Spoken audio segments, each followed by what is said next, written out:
Olá pessoal do ensinoRadiólogos.com. Vamos iniciar agora mais um Falando em Radiologia. O tema de hoje é sobre os avanços em mamografia. Para falar sobre esse tema, nós convidamos a professora Tatiane Casarotto, que é tecnóloga em radiologia, especialista em MTC, professora da Universidade Federal de Santa Catarina, que tem grande conhecimento na área de mamografia. Obrigado, professora, por ter aceito o nosso convite. Seja bem-vinda aos estúdios do ensinoRadiólogos.com. Olá, pessoal do ensinoRadiólogos.com. Olá, Alexandre, muito obrigada pelo convite. Para mim é um enorme prazer estar aqui falando um pouquinho da nossa área. Maravilha. Professora, então nós vamos falar um pouco sobre esses avanços que estão acontecendo na área de mamografia. Eu gostaria que inicialmente fizesse umas considerações importantes, de uma forma geral, do que está acontecendo nos avanços dos exames da mama. Sim. Bom, Alexandre, dentro desses avanços tecnológicos que vêm surgindo, com certeza a mamografia digital, né, a radiologia digital, ela vem a ser o principal salto que nós tivemos dentro da área. Depois, em cima da radiologia digital, da mamografia digital, nós temos aí a tomossíntese, a mama com contraste, o PEM, que é a mamografia por emissão de pósitrons.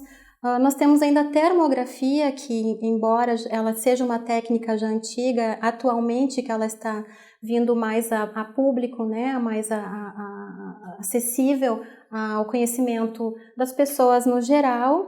E também posso falar da mamografia portátil, que eu vejo assim como um surgimento de novas possibilidades da mamografia chegar a pacientes que não têm acesso às nossas clínicas, aos grandes centros de mamografia. Bastante interessante. Então, inicialmente, a gente tem duas coisas, né, professor? Uma que o exame de mamografia está sofrendo evoluções, né? Há um bom tempo já por causa da tecnologia CR e mais recentemente com cada vez mais aí número de equipamentos da parte do DR e também associada à mamografia tomossíntese também, que é uma evolução, o próprio exame com contraste. Além disso, outras técnicas que são importantes, que estão surgindo para poder complementar ou até melhorar as informações da parte de mamografia, né? Nem da mamografia de Limas, na verdade, dos estudos das mamas. Assim como nós temos o ultrassom e a ressonância magnética. Para a gente falar um pouco mais pontualmente de cada um desses temas, vamos começar falando um pouquinho, por exemplo, da tecnologia DR, que parece que agora realmente está chegando de maneira maior, mais acessível a todas as pessoas. Exatamente, tem razão em todas as suas colocações, Alexandre, e inclusive a tecnologia DR, apesar de nós, dentro da nossa área, nós profissionais já estarmos falando há um bom tempo sobre ela, a gente percebe que ainda nós não temos esse acesso nacional, né, aplicado dentro dos centros de diagnóstico por mama. A gente não encontra em todos eles essa tecnologia que eu chamo de ponta atualmente. Então, a mamografia digital, ela vem assim trazer uma melhoria de todas as formas dentro da área da mamografia, desde da qualidade da imagem, no pós-processamento, na diminuição de dose a paciente, dentro da qualidade da imagem que eu me referi, ela vai melhorar a sensibilidade então do exame, né? A gente consegue ter uma diferenciação melhor dos tecidos de todo o parênquima mamário quando a gente fala da tecnologia digital. Atualmente, né, professora, a tecnologia DR já está sendo bastante utilizada. A gente percebe isso na rotina de dos exames, do próprio exame de raio-x, isso tem cada vez ficado mais acessível. E o que a gente escuta falar, até para a gente poder concluir essa primeira parte, é que na mamografia DR eu tenho um ganho importante na resolução espacial. A gente melhora esse fato de ter que fazer uma reexposição da paciente, ou por questão de dúvida no relatório, ou por causa de um detalhe que a gente tem dificuldade em observar no CR, por exemplo. Então, esse ganho realmente é muito grande. As pessoas comentam, também, de maneira geral, que o custo, né, desse equipamento ele é bem diferente, isso é fato. Mas o que nós percebemos, nós estamos há muito tempo na radiologia, é que com o tempo as coisas, os preços vão melhorando, as clínicas vão percebendo que é um bom investimento e acaba adquirindo esses equipamentos. Ainda falando dessa parte de avanço de mama, e no caso do uso do contraste, isso é fato, ainda é mito, está em estudo? Como que você vê isso hoje? Bom, Alexandre, o uso do contraste, da mama com contraste é outro advento que surge, né? E o uso do contraste na mama, ela é uma técnica revolucionária, muito indicada para pacientes que possuem a mama densa, em função da dificuldade dos achados mamográficos nesse parênquima, né? E embora a gente tenha como um fator de dificuldade ao exame a própria aplicação do contraste, que é um contraste iodado, então isso faz com que se limite a algumas pacientes que são contraindicadas devido a pacientes que possam vir a desenvolver alguma reação ao meio de contraste. Então, um pouco mais sobre esse tema, professor, para os nossos colegas poderem entender um pouco mais. Então, o contraste hoje é utilizado, esse contraste à base de iodo, eu também nem sabia essa informação. Então, ele é feito por via venosa, é isso que nem a gente usa no raio-x, na tomografia, tal. E no exame de mamografia, no equipamento de mamografia tradicional que a gente usa, são feitas imagens depois de um certo tempo para que você tenha um possível contraste dessa lesão, não é isso, então? Então, Alexandre, a mama com contraste, ela vai utilizar o contraste iodado, assim como na tomografia nós usamos, né? Esse contraste, quando chega na região que está acometida pelas células cancerosas, região de tumor, a gente sabe que a gente tem um aporte sanguíneo aumentado e ele vai fazer com que haja um contraste, um grande contraste nessa região. E com isso, num pós-processamento, são aplicados filtros, onde a gente vai conseguir perceber melhor essa área de impregnação do contraste.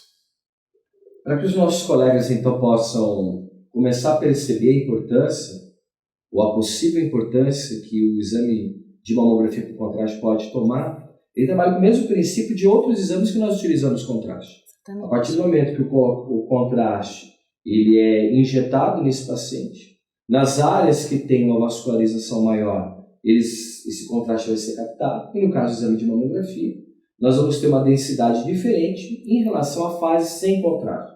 E essa mudança de comportamento vai ser feita uma leitura pelo médico, um entendimento, facilitando, nesses casos de mamas que tem o tecido fibrogranular mais presente, uma densidade que melhor se diferencia dos tecidos normais. É Exatamente. Isso, né, e comparada à ressonância magnética, que na verdade a mama com contraste, ela vai ser indicada a pacientes que estejam contraindicadas ao exame da ressonância, nós temos aí uma diminuição na apresentação do diagnóstico dessa paciente, onde em até 2 minutos nós vamos ter a imagem na tela, no monitor, onde a gente pode fazer esse pós-processamento e o médico já obter as imagens. Interessante. Então quer dizer que esse método da mamografia contraste ele se torna uma alternativa às pacientes que por algum motivo têm dificuldade em realizar o exame de ressonância. Exatamente. Uma das indicações que não seja... Uma das principais indicações são os pacientes com mama densa, como tu falou, que possuem grande quantidade de tecido fibroglandular, o que faz com que dificulte os achados na mamografia digital ou convencional, em qualquer uma delas, e as pacientes que têm alguma contraindicação ao exame de ressonância magnética. Maravilha, ótimo. Ainda falando desses pontos de avanço da parte de mamografia, nós temos hoje também há algum tempo, na verdade, bastante aí descrito em artigos, apresentado em eventos, que é sobre a tomossíntese. Então, eu gostaria que você comentasse um pouquinho para nós sobre o que é a tomossíntese, quando ela se aplica. Sim. Bom, então mais uma técnica que surge aí do advento da mamografia digital, né?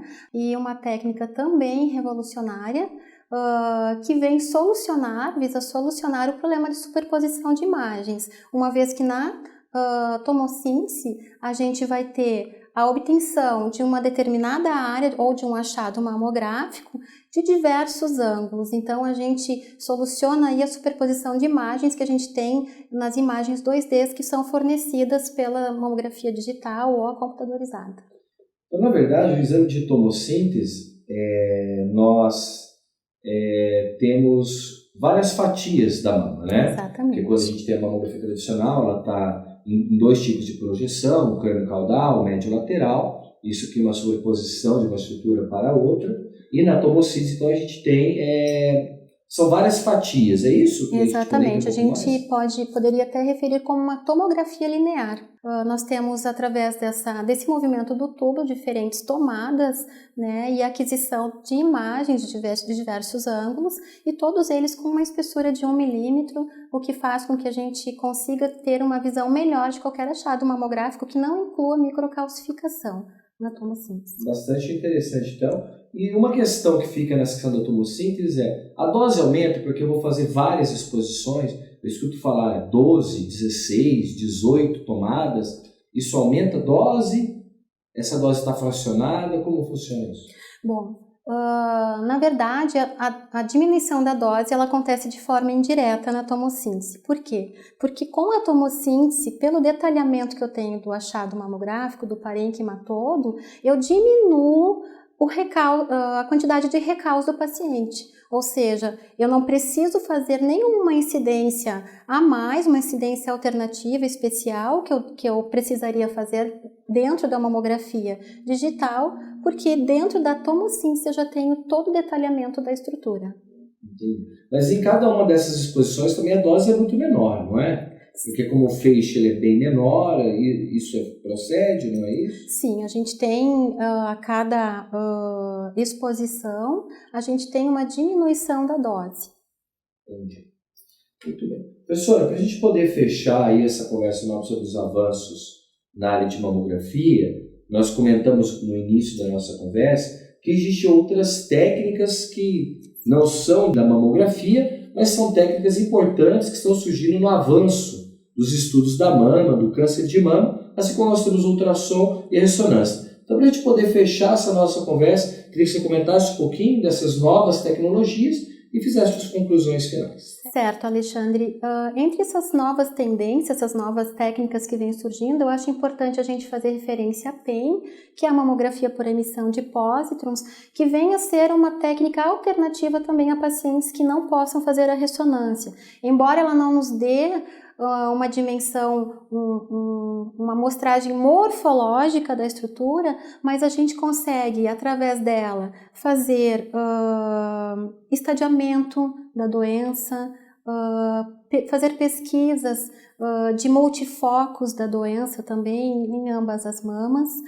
O que nós temos de desfavorável na técnica PEM é a exposição à radiação, né? Então a gente tem na técnica PEM, o aparelho ele é similar ao aparelho de PET-CT, porém ele é um aparelho dedicado à mama apenas. Nós vamos utilizar um radiofármaco que vai conter o flúor 18 e nós vamos ter então todo o corpo da mulher irradiado. Então isso é um ponto desfavorável em relação à ressonância, né? Mas para pacientes que não possam, na qual a ressonância não é indicada, a gente pode falar então hoje em dia da mamografia por emissão de pósitrons. A termografia também, como eu falei no início da nossa conversa, é uma outra técnica que eu acho que merece algum comentário. E, na verdade, a termografia, ela é um mapeamento térmico, né, Alexandre? Da mesma forma com que a gente utiliza, se vale, né, desse aporte sanguíneo, quando a gente está falando de contraste, da mesma forma que, como na PEN, a gente utiliza desse metabolismo acelerado dos tumores e que precisam de muita energia, e nesse momento a gente vai utilizar o metabolismo da glicose para fazer a diferenciação tecidual. Na termografia também a gente vai utilizar desse rico aporte sanguíneo que qualquer lesão maligna necessita para que se mantenha em desenvolvimento no corpo. Então esse mapeamento térmico ele é feito através de uma câmera especial. Inclusive, essa técnica surge lá depois da Segunda Guerra Mundial, onde eles ainda era utilizado pelo Exército dos Estados Unidos. Em seguida, nós tivemos a utilização dela na área industrial e hoje em dia a gente está falando da aplicação dela na clínica. E esta câmera especial, utilizada na termografia, ela vai captar a radiação infravermelha liberada no nosso corpo, que acontece através do mecanismo de termorregulação. E é um procedimento que não é invasivo, não traz desconforto ao paciente, e eu acredito que seja uma grande tendência que nós teremos aí para o futuro em relação ao diagnóstico por imagem. Maravilha, né, professor? Então é bom a gente saber, ouvir que os estudos da mama estão avançando, além dos estudos relacionados à parte de mamografia, outras técnicas estão surgindo, todas essas técnicas estão evoluindo. Isso é muito importante para a saúde da mulher, é uma preocupação de maneira geral de todas as pessoas, né? Por causa desses índices que infelizmente são importantes do câncer de mama. E para isso gostaria que você fizesse suas considerações finais, para a gente poder estar encerrando esse Falando em Radiologia. Bem, Alexandre, primeiro eu quero mais uma vez agradecer a participação com o ensinaradiólogos.com. Como consideração final aqui, dizer para os profissionais da área, os alunos que estão entrando na área, para que sempre deem continuidade ao estudo, ao conhecimento, né? A gente percebe aí que o avanço da tecnologia sempre é grande e a gente precisa estar a par e caminhando junto a toda esta evolução. Então essas são as minhas considerações finais e, mais uma vez, obrigada a todos. Obrigado, professora Tatiane Casarotto. A professora Tatiane é nossa professora conteudista do curso online de mamografia. E também quero agradecer a cada um de vocês aí do Ensina Radiólogos por mais esse Falando em Radiologia. Muito obrigado e até a próxima.